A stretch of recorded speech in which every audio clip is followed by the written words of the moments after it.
The air in Courtroom 3 crackled with anticipation, as if the marble walls themselves held their breath. Senators, reporters, and military brass packed the benches, their whispers slithering through the crowd like a restless current. Outside, Washington, D.C. shivered under a sky bruised with heavy clouds, the kind that seemed to foretell a storm no one could outrun. Inside, the halls of justice felt less like a sanctuary and more like a powder keg. No one expected her. Not like this. The heavy oak doors groaned open, and Congresswoman Jasmine Crockett stepped into the room alone. No entourage, no legal team, just her, carrying a worn leather briefcase that looked like it had seen more battles than most of the generals in the gallery. Her navy suit was sharp but unassuming, her hair pinned tight, her eyes burning with a quiet fury that didn't need to shout.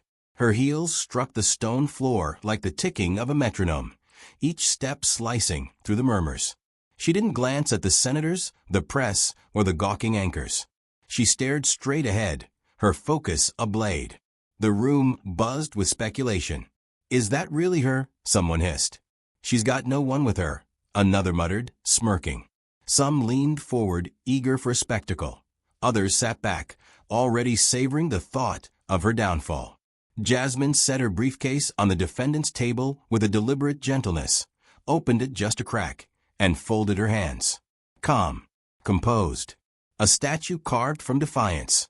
Then the front door swung open, and Justice Clarence Thomas entered, his black robe billowing like a storm cloud. His face was a mask of stone, his jaw tight, his eyes cutting through the room like a scythe. The usual courtroom formalities were abandoned. He didn't wait for the rustle of papers or the settling of chairs. His voice boomed, deep and unyielding. "Congresswoman Jasmine Crockett, this court possesses classified evidence that you withheld intelligence tied to Operation Hollow River. You stand accused of treason against the United States." The room erupted in gasps. A pen clattered to the floor. A reporter muttered, "What the hell?" loud enough to echo. Laughter, nervous, disbelieving, rippled through the gallery. A senator's aide fist-pumped under the table, grinning like he'd just won a bet. To them, this was the opening act of a public execution, broadcast live to millions. But Jasmine didn't flinch. She rose slowly, her chair scraping the floor with a sound that silenced the snickers. She placed her hands flat on the table, looked up at the most feared judge in America, and asked, "Are you sure you want this?" The words landed like a grenade. Not loud, not desperate, but heavy with a certainty that made the air feel thinner. Thomas's lips parted, just for a moment, his eyes narrowing, not in anger, but in the sudden realization that he might have misjudged his opponent. The courtroom didn't know it yet, but the accused was about to become the accuser. Jasmine reached into her briefcase, and the room leaned forward, expecting a legal document, a defense brief, something predictable. Instead, she pulled out a single letter, crumpled dog-eared, its edges curling like it had been clutched through sleepless nights. A faint coffee stain marred one corner. A tear across its fold was held together by brittle tape. This was no exhibit. It was a relic, heavy with grief. "This is not evidence," Jasmine said, her voice low but unshakable. "This is a truth we were never meant to see." She unfolded the letter with the care of a priest handling scripture and began to read. "My name is Mara Wilkins. I am the mother of Private First Class Darius Wilkins. He was my only child. He died in an operation the Army told me nothing about. They came to my door with a flag and called him a hero. But they never told me how he died. They never told me why." The words hit like a slow-moving wave, sinking into the room's bones. A juror's breath caught. A reporter's pen froze mid-scribble. Jasmine's voice carried a second rhythm, as if she weren't just reading, but bearing the weight of every syllable. "I asked questions. They said it was classified. I begged. They said it was for national security.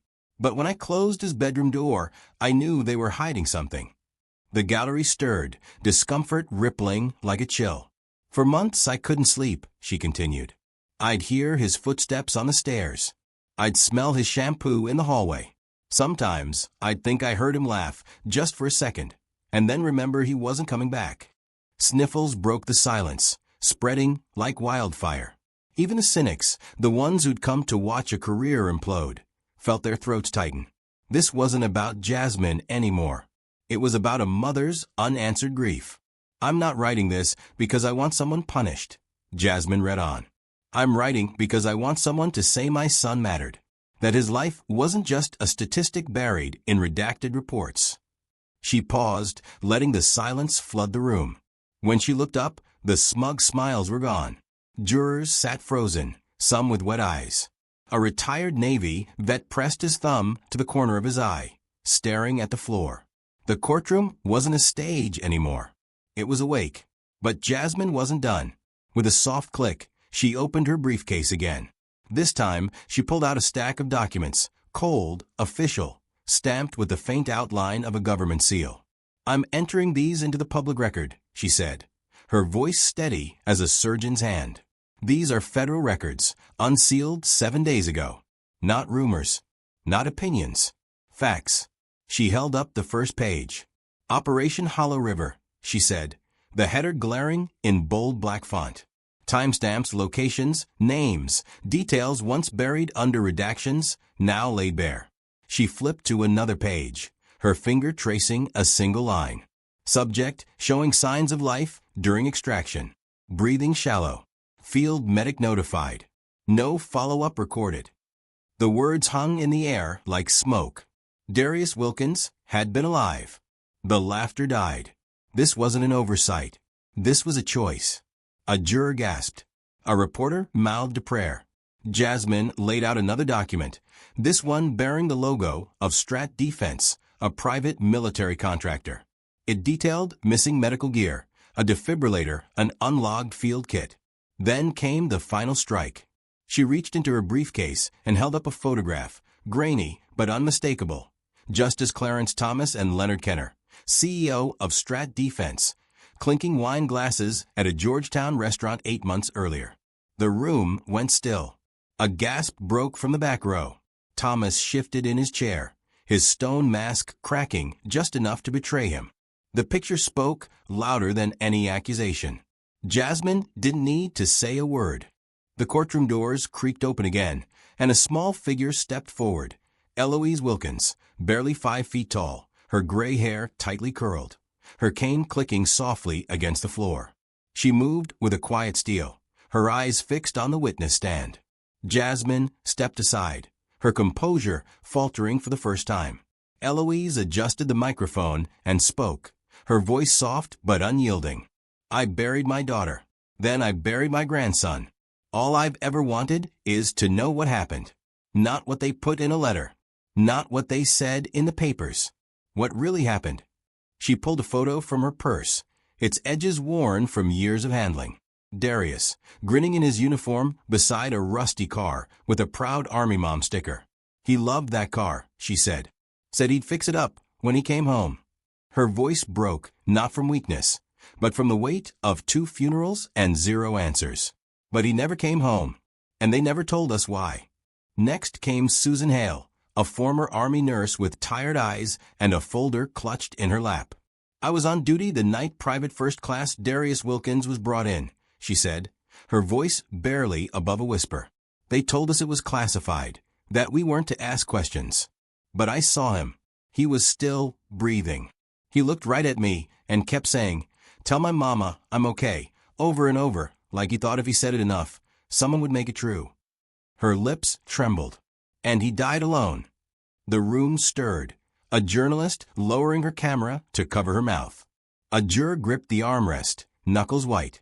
This wasn't testimony. It was a confession, carried for years and finally set free.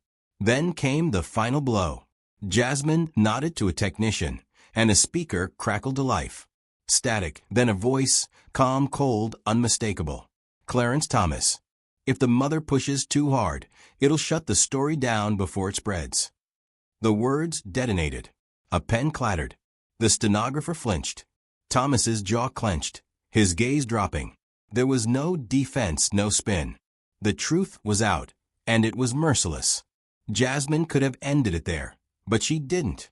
She walked to the side of the room and picked up a battered wooden chair, not a courtroom prop, but a kitchen chair, scarred and simple, the kind found in 1,000 American homes. She set it beside the witness stand, resting one hand on its back. "This belonged to Darius," she said softly. "His grandmother gave it to me the day she buried her daughter.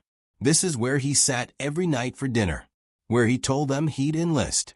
The last place he laughed before he left." Her fingers traced the wood. "It's just a chair, but it's been empty for years. It's what silence costs." The chair stood like a monument, simple and devastating. Some saw loss in it, others guilt. A few saw themselves. But no one saw it as just wood. Then a sound, tiny footsteps. A boy, Caleb, no more than 9, walked forward from the gallery, his too big blazer swallowing his frame. He clutched something in his hands, his eyes locked on Jasmine. She knelt, and he opened his palms to reveal a tarnished military medal, its ribbon frayed. "My big brother's name was James," he said, his voice a whisper. "He died 2 years ago. Nobody told us why, but you told the truth." Jasmine's composure shattered. Tears streamed down her face as she took the medal, holding it like it might break. She didn't hide her grief. She let it spill, raw and real, in front of the judge, the cameras, the world. Because this wasn't about politics. It was about a boy, a brother, and a truth finally spoken. By the time Jasmine stepped outside, the courthouse steps were a sea of people. Mothers with framed photos, veterans with medals pinned to their chests, children holding signs that read, "Tell the truth, and he mattered." They didn't chant or shout. They stood in silence, a deep, pulsing silence that carried more weight than any protest. Jasmine walked through them, holding the letter and the medal, and they parted for her, not as a politician, but as a bearer of memory. Hours later, Clarence Thomas resigned. No speech, no fanfare, just a clerk's notice, and the sound of a door closing. The nation reeled, but for those in Courtroom 3B, it wasn't a surprise. It was a surrender to a truth that didn't shout, but waited, patient, relentless, undeniable. Days later, a black granite wall appeared at Arlington, etched with names once buried in redacted files. No ceremony, just flowers and notes left at its base. "You were never invisible," one read. "I'm sorry it took this long," said another. Jasmine visited at dawn, tracing Darius's name before turning away. The silence felt clean, honest, whole. Back home, Jasmine stood barefoot on her porch, her niece Avery beside her, swinging her legs. "Auntie Jasmine, can we bake cookies?" Avery asked, clutching a plastic bowl. "Cookies for the soldiers in heaven, so they know we remember." Jasmine's throat tightened. She crouched, hugged her niece, and whispered, "Yes, baby. Every single one."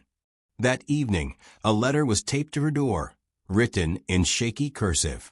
"You brought my grandson home, not with a casket, but with truth," Eloise Wilkins wrote. "Thank you." Jasmine pressed it to her chest, sat on the steps, and let the breeze carry her tears. Avery called out that the cookies were burning, and Jasmine laughed, wiping her face. It wasn't everything, but it was enough. Justice doesn't always wear a robe. Sometimes it's a cane, a photo, a nurse's whisper, or a scarred kitchen chair. Sometimes it's a boy with a medal and a truth too heavy for his hands. Jasmine Crockett didn't fight with anger. She fought with memory, with compassion, with a voice steady enough to carry the forgotten. And in that courtroom, she reminded us that justice begins not with verdicts, but with the courage to care, to ask, to listen, to honor the lives that power tried to erase. This story is fiction, crafted for drama and reflection. Its characters, including Jasmine Crockett and Clarence Thomas, are fictionalized and bear no resemblance to real individuals or events. Any similarity is coincidental. If this moved you, subscribe to Morgan Stories. Your support keeps these narratives alive, giving voice to the silenced and reminding us of the humanity we share.